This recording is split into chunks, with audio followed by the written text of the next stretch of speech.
Amigos televidentes, ¿qué tal? ¿Cómo están? Bienvenidos aquí a las tardes con Noticias 7. Aquí arrancamos con la información y con este buque, como ustedes pueden ver, que estaba en medio de la nada. Solo eran él, el mar y el hielo alrededor. Un conductor de motonieve, en este caso, tuvo que quedarse encima de una plancha inmensa de hielo para permanecer con vida. Un equipo de guardacostas lo rescató. Estaba atrapado cerca de la isla Mackinac, en el lago Michigan. Con ayuda de una grúa, los rescatistas sacaron a esta persona en medio de momentos realmente bastante tensos. El hielo se partió en varias partes y puso en riesgo al conductor de la motonieve. El rescate se realizó con éxito. La motonieve fue sacada del lugar y el conductor se encuentra con un estado de salud estable.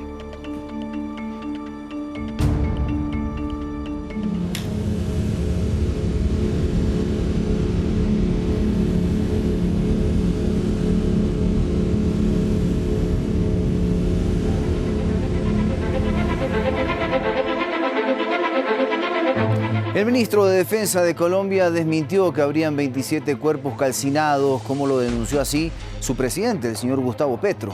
En realidad se trataría de 12 muertos en Nariño, muy lejos de donde se halló la supuesta bomba. Hasta el momento, la Cancillería ecuatoriana no ha recibido la queja formal a través de canales diplomáticos. Al parecer no existen los 27 cuerpos calcinados que el presidente colombiano Gustavo Petro denunció como supuesta consecuencia de operaciones militares ecuatorianas. Fue su mismo ministro de Defensa, Pedro Sánchez, quien aclaró lo que en realidad habría sucedido. En el departamento de Nariño, el día 22 de enero, se presentó un evento en el cual murieron 12 personas. Es que esas personas murieron calcinadas, no tienen ningún registro de impacto de proyectil y tampoco se encontraron rastros de explosivos en dicha zona. El sitio donde murieron era un laboratorio de cocaína. Mientras tanto, el Ministerio de Defensa ecuatoriano confirmó que las operaciones realizadas en el marco de la lucha contra el crimen organizado se dieron en territorio nacional. El artefacto explosivo, sin detonar, fue hallado a pocos metros de la frontera con Sucumbíos. En ese lugar está una comisión binacional para determinar cómo llegó la bomba a territorio colombiano, aunque ya se tiene una hipótesis. Es probable que el impacto en territorio ecuatoriano, cuando no estalla, continúa su trayectoria por pura física y se metió metros dentro del territorio colombiano. Fuerzas militares colombianas optaron por destruir la bomba de manera controlada. Se realizó el procedimiento acorde con los estándares para la destrucción de este tipo de municiones. Sin embargo, hasta el cierre de este reportaje, aún no ha llegado la queja formal a través de los canales diplomáticos. No, todavía no tenemos ninguna comunicación por parte de Colombia. Seguramente, como le expresaba el presidente Petro, estará llegando el día de hoy. Sin reclamo oficial, la supuesta bomba solo se ventila en redes sociales. De todas maneras, desde el gobierno ecuatoriano, el diálogo es prioritario para solucionar este impasse. Por favor, utilicemos los canales diplomáticos para que, con información técnica que recibamos, pueda haber una respuesta técnica y mantener en ese nivel cualquier diferencia o cualquier impasse. Según Petro, la bomba cayó desde un avión, pero en el lugar donde se lo halló no existe ningún cráter o huella de impacto. Además, según fotografías, está oxidada. El mandatario colombiano dice que es lodo y barro. Edison Saavedra, Noticias 7.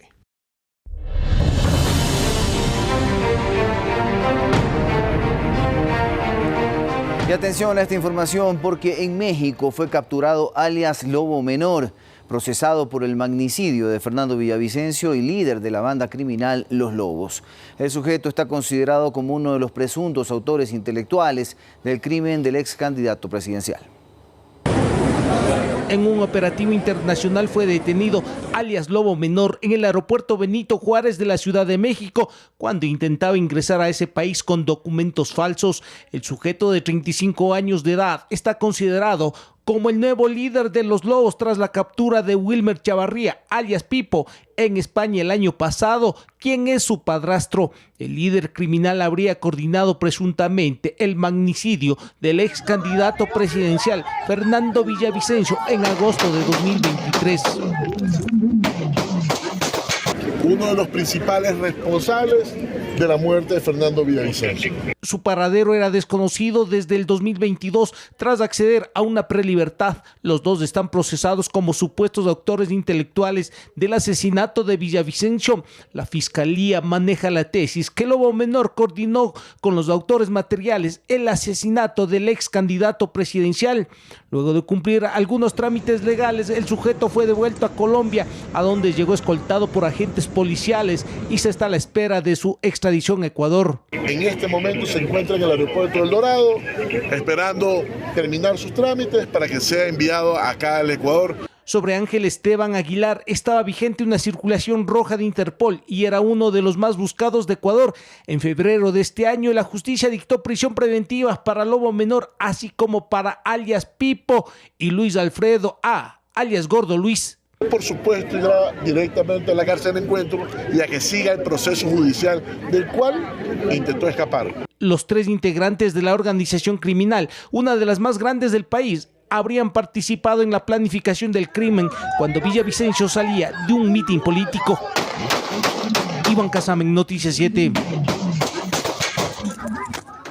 Y en el marco del toque de queda, en Guayaquil fue detenido alias Teniente, objetivo priorizado, mientras que en la provincia de Los Ríos fue destruido un objetivo militar de narcoterrorismo y capturado un sujeto considerado de alto valor. El ministro de Defensa, Giancarlo Lofredo, participó de los operativos enfocados en el toque de queda en la provincia de Los Ríos. Desde el aire supervisó las operaciones militares. Inteligencia tenía identificada una presunta guarida utilizada por los grupos criminales para planificar actos delictivos, retener secuestrados, encaletar armas de fuego y droga. Con el visto bueno de la autoridad, la construcción voló por los aires. Según el ministro, se destruyó un objetivo militar del narcoterrorismo. Son las 3:15 de la mañana, estamos haciendo operaciones durante el toque de queda, en este caso estamos haciendo destrucción de objetivos militares. Así también el ejército ecuatoriano capturó a alias Muerto, cabecilla del grupo armado organizado Los Lobos en Quevedo y considerado objetivo de alto valor. En el allanamiento a una vivienda en el sector Promejoras fue localizado Cristian E., quien tenía en su poder una pistola 9 milímetros con logotipo de la Policía Nacional, municiones y cargador. El sujeto registra varios antecedentes penales por robo, tenencia de armas, secuestro e intimidación y estaría relacionado a actividades de secuestro extorsivo y cobro de vacunas. Tenemos la línea 131 para hacer denuncias ciudadanas que nos pueden ayudar mucho durante todas estas operaciones. Mientras en Guayaquil fue capturado alias Teniente, objetivo criminal priorizado en un allanamiento a un centro de acopio de armamento y logística para secuestros, extorsiones y sicariatos. Decomisaron 3 armas de fuego, municiones de alto calibre y droga. El sujeto sería miembro importante en la estructura criminal de los Choneros. Rubén Hernán, alias Teniente, cuenta con antecedentes por violación a la propiedad privada, tráfico de drogas y robo. En el operativo fueron detenidos otros 2 sujetos, quienes serían colaboradores de la estructura criminal. Iván Casamen, Noticias 7. Y mediante técnicas y diligencias investigativas, personal policial del distrito Rumiñahui Mejía, esto en Pichincha, localizó y detuvo a un ciudadano requerido por la justicia por su presunta implicación en el delito de violación. De acuerdo con las investigaciones, en el año 2012, el hoy detenido habría trasladado a su hija, quien en ese entonces era menor de edad, a un lugar donde se habrían perpetrado agresiones sexuales de forma sistemática durante varios años.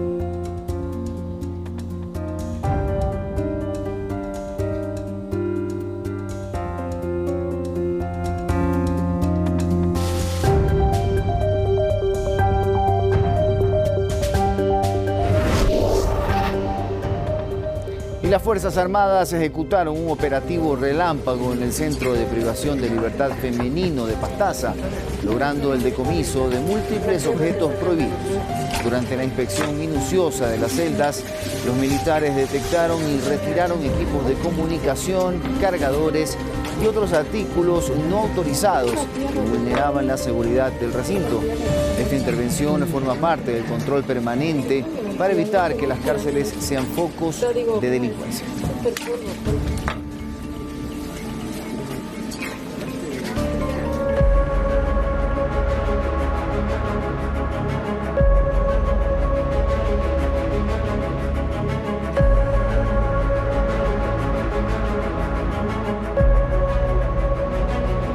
Y atención, porque el deterioro vial en la Ruta Viva incrementa el riesgo de siniestralidad. Se denuncian, en este caso por parte de los moradores del sector. Esta arteria vial que conduce al aeropuerto de Quito, ayer fue escenario de un nuevo siniestro de tránsito a semana seguida. El SEAT investiga las causas, pues el automotor pierde pista a la altura de un hueco en la calzada. Este video extraído de una cámara de seguridad devela la escena del siniestro de tránsito ocurrido el martes en el kilómetro 8 de la Ruta Viva, al nororiente de Quito. Se observa el instante en que la camioneta de color negro circula por el carril central a velocidad y pierde pista a la altura de este hueco. Las imágenes muestran la marca de las llantas que sobrepasan el parterre. El automotor invade el carril contrario e impacta contra un vehículo de color blanco, cuya conductora, una mujer de 30 años, lamentablemente perdió la vida. Moradores del sector fueron testigos del trágico hecho. Ellos aseguran que el deterioro de la calzada aumenta el riesgo de siniestralidad en esta arteria que conduce al aeropuerto de la ciudad. El carro vino, el carro negro, cayó en el hueco, se rompió el aro y cruzó a la vía, a la contravía. Algo inaudito es que horas después del siniestro, el hueco haya sido tapado, dicen las personas consultadas. Después de pasar el hueco más de un mes en la vía, ayer hay el accidente y ahora ya no está el hueco. Ayer estaba el huecazo, sino que ayer mismo le taparon esto. Ha sucedido con el resto de hoyos, por eso la Ruta Viva en este sector luce bacheada. ¿Cuál es su pedido a la autoridad? Para que arreglen las calles, porque siempre se transita por aquí. Yo también me he caído en ese hueco, entonces sí es peligroso.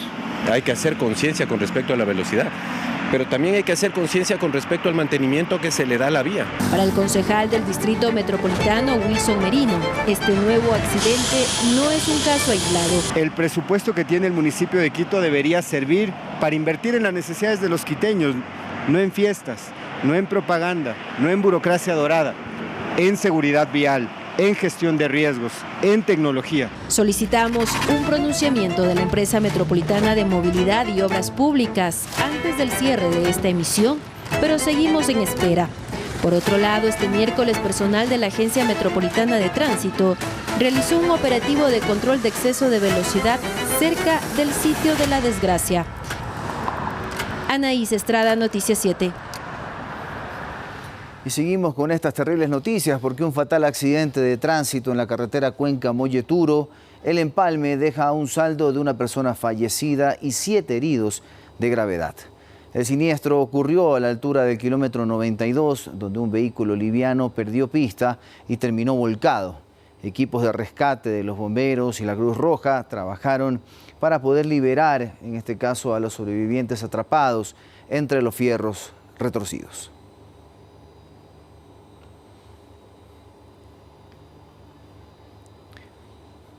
Y más de 62.000 personas están afectadas por las lluvias en el país.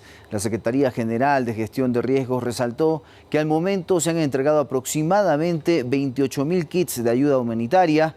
Las autoridades señalaron que durante abril las intensas precipitaciones continuarán.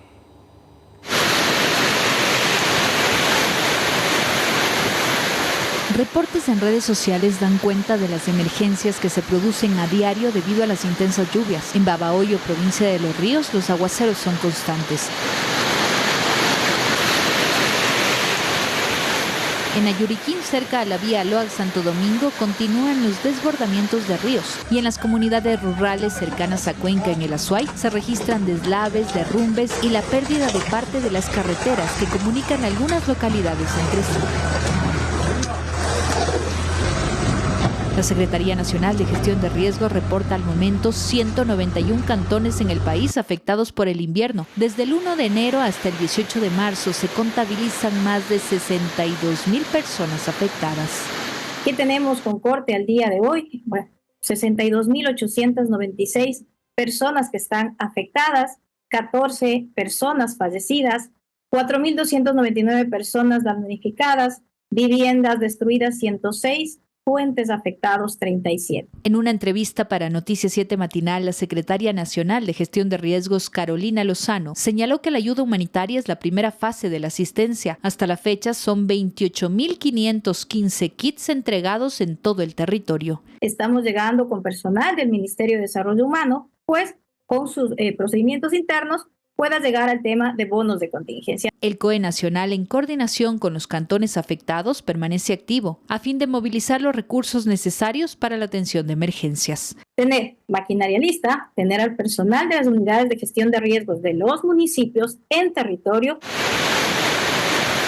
Las autoridades señalaron que abril será un mes con intensas lluvias en el litoral, Amazonía y la sierra, por lo que exhortan a los gobiernos locales a ejecutar tareas preventivas que mitiguen posibles emergencias. Sofía Vintimilla, Noticias 7.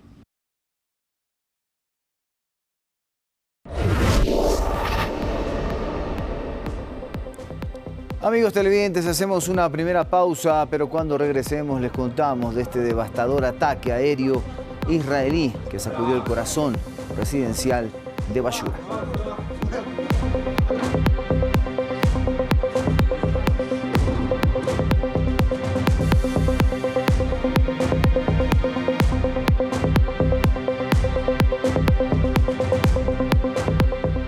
Regresamos con más información. La sentencia de la Corte Constitucional respecto a que los adolescentes, en este caso, puedan cambiar en el registro civil su identidad de género, abre la discusión sobre los límites que debe tener el organismo constitucional. El constitucionalista Gustavo Pareja considera que la Carta Magna del 2008 motiva un desorden en el equilibrio de las funciones del Estado, donde la Corte juega un papel determinante. La Corte Constitucional no desaparece del radar de los señalamientos sobre los defectos de sus decisiones.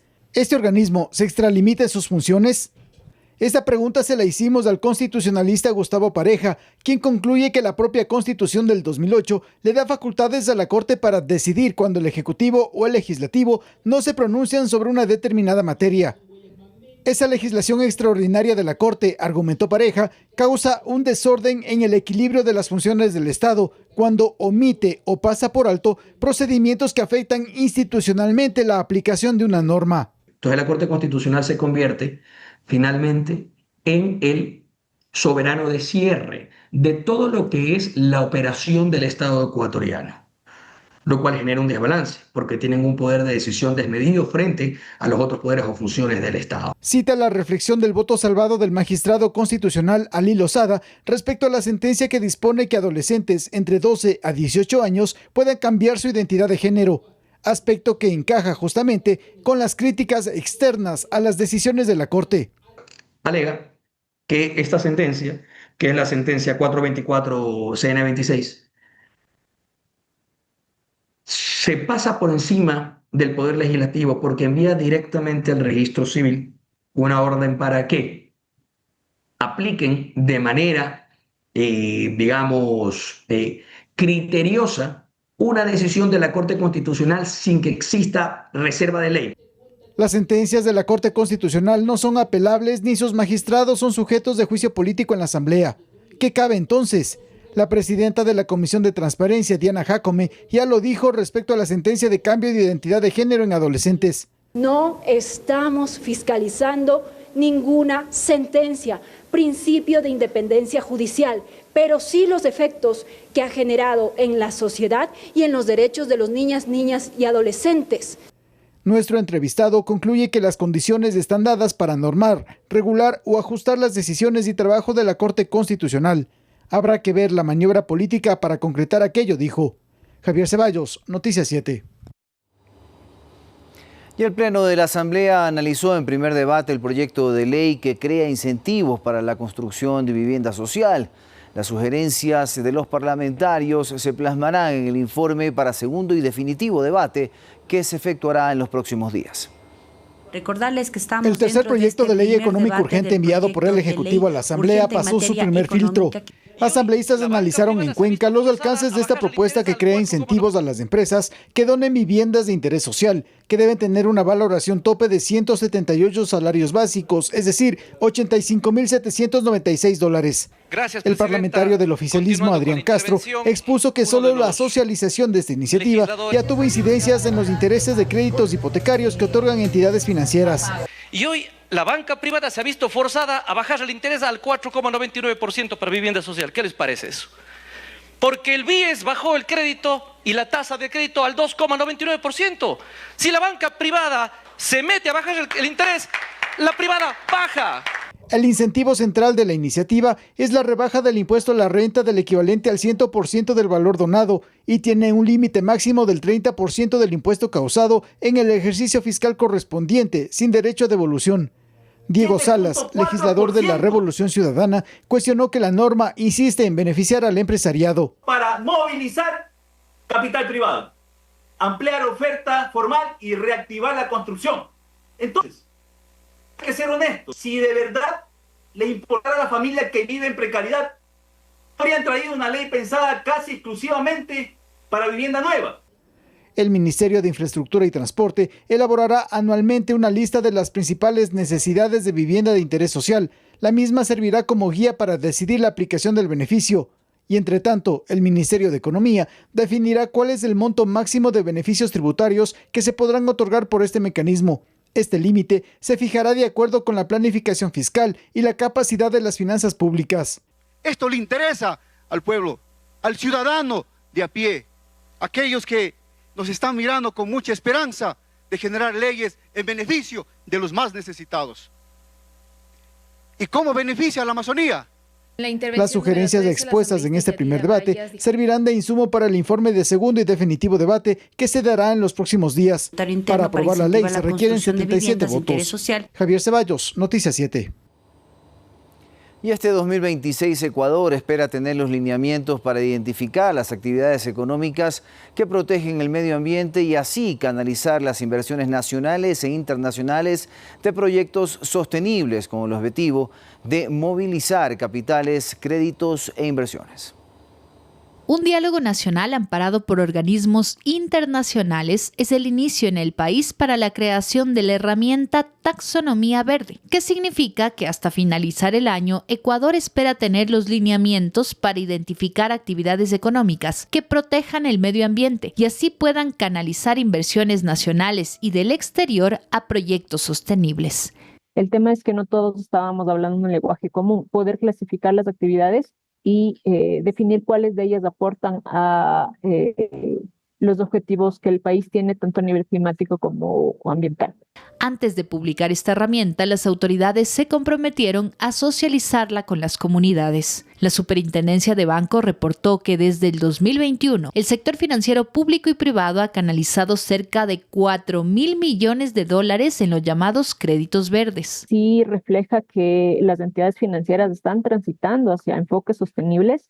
En tanto, datos oficiales establecen que este 2026, el gobierno nacional colocó más de $1.000 millones en créditos de la banca pública. Debido al impulso que le ha dado el señor presidente a dinamizar el crédito en los territorios, y se ve un crecimiento respecto del año anterior de más de 2 dígitos. Representantes del Ministerio de Economía y Finanzas señalaron que este crecimiento muestra un mayor acceso a financiamientos y mejor cultura de pago en el país. Estabilidad política, la disminución del riesgo país, el crecimiento de las reservas internacionales generan un marco de confianza que permite incentivar el empleo, incentivar la inversión, incentivar el crédito. Y eso es justamente hacia donde estamos enfocados. Además, las autoridades enfatizaron que actualmente existe mayor número de productos que cubren las necesidades de la población, como vivienda, estudio o créditos para emprendedoras, en especial mujeres. Sofía Vintimilla, Noticias 7.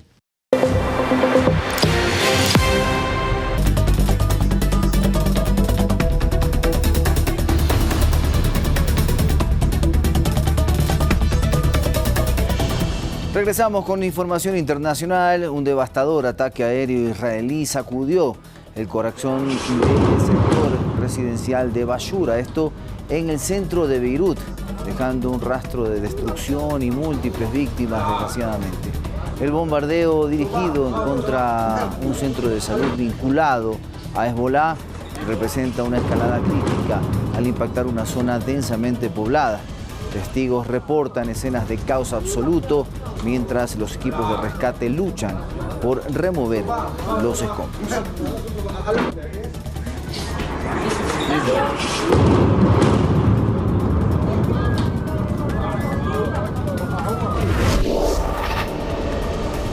Y antes de despedirnos vamos con notas diferentes porque el universo de Marvel ha sorprendido a muchos con el lanzamiento oficial del tráiler de Spider-Man.